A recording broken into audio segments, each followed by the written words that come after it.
बच्चों के अंदर बढ़ रही अशिक्षा को रोकना बहुत ज़्यादा ज़रूरी है, क्योंकि जिस तरीके से बच्चों के अंदर अशिक्षा बढ़ रही है, जिस तरीके से फीस के अभाव में, फीस न देने के कारण, और जिस हिसाब से पूरा का पूरा सिस्टम इकोनॉमिक पैटर्न पे चल रहा है। इकोनॉमिक पैटर्न मतलब बच्चा एजुकेशन लोन लेता है, पढ़ता है, पढ़ने के बाद वो महानगरों में जॉब करता है, जॉब करने के बाद उसकी सैलरी ऑलरेडी बहुत ज़्यादा नहीं होती।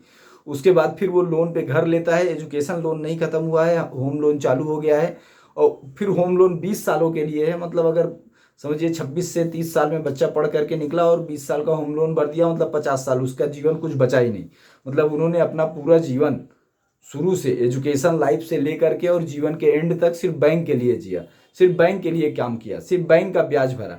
चाइना का षड्यंत्र सिर्फ पाकिस्तान में नहीं है। हम बोलते हैं कि चाइना का षड्यंत्र पाकिस्तान के मार्केट में है, पाकिस्तान पे आर्थिक माफिया हावी हो गया है, आर्थिक माफिया भारत के ऊपर भी हावी हो गया है। इस बात को समझना बहुत ज़्यादा ज़रूरी है कि किस तरीके से आर्थिक माफिया भारत को कंट्रोल कर रहा है और समाप्त कर रहा है, भारत की संस्कृति को समाप्त कर रहा है।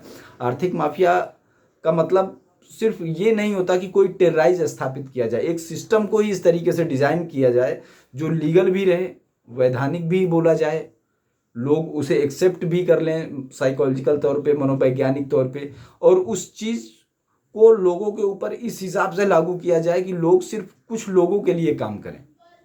अब जिन लोगों का फाइनेंस बैंक में है वही एजुकेशन लोन दे रहे हैं, जिन लोगों का फाइनेंस बैंक के अंदर, जबकि एजुकेशन के लिए टैक्स दे रही है पब्लिक, पर एजुकेशन लोन लेके लेना पड़ रहा है। उसके बाद संपत्तियों को सरकार के अंडर में रखा गया ताकि इसका बेतहाशा रेट ना बढ़े, कभी इस पर आर्थिक माफिया हावी ना हो कि देश के हाथ से संपत्ति चली जाए। क्योंकि ऐसा भी हो सकता है कि बाहरी लोग देश के अंदर आएँ और आकर के नागरिकता ले लें और वो बाहर का पैसा ला करके देश की ज़मीनों को टेक ओवर कर लें।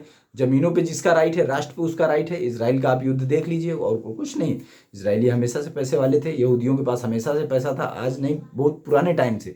पर सिर्फ ज़मीनों पर राइट नहीं था, बिजनेस पर राइट था। इसकी वजह से आज उनकी कई पीढ़ियों को संघर्ष करना पड़ रहा है, आज तक वो कर रहे हैं। और छोटे से टुकड़े ज़मीन के लिए किस तरीके से संघर्ष चल रहा है, कितनी जाने जा रही हैं, कैसे कैसे नुकसान हो रहे हैं, ये बताने की ज़रूरत नहीं है, ये आप अच्छे तरीके से समझ सकते हैं।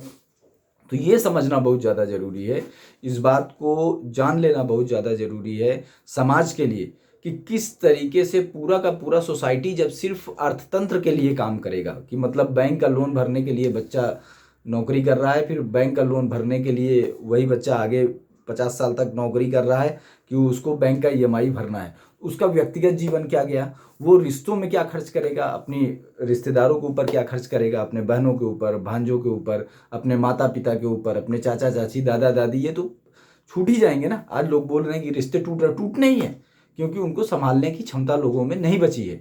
वो जो कमा रहे हैं, कहने के लिए एक अमाउंट आ रहा है, उसका आधा अमाउंट ईएमआई में चला जा रहा है, जो आधा बच रहा है उससे उनका घर चलाना मुश्किल जा रहा है। तो ये स्थिति उत्पन्न होनी है। अब जरूरी है कि समाज के जो जिम्मेदार नागरिक हैं, समाज के जो जिम्मेदार संगठन हैं, जो राजनीतिक पदाधिकारी हैं, जो राजनीति के शीर्ष पर बैठे हुए हैं, वो इस बात को ध्यान दें कि कहीं ऐसा ना हो कि ये बात हाथ से इतना ज़्यादा निकल जाए कि बाद में अगर इसको ये कंट्रोल करना भी चाहें तो कंट्रोल ना हो।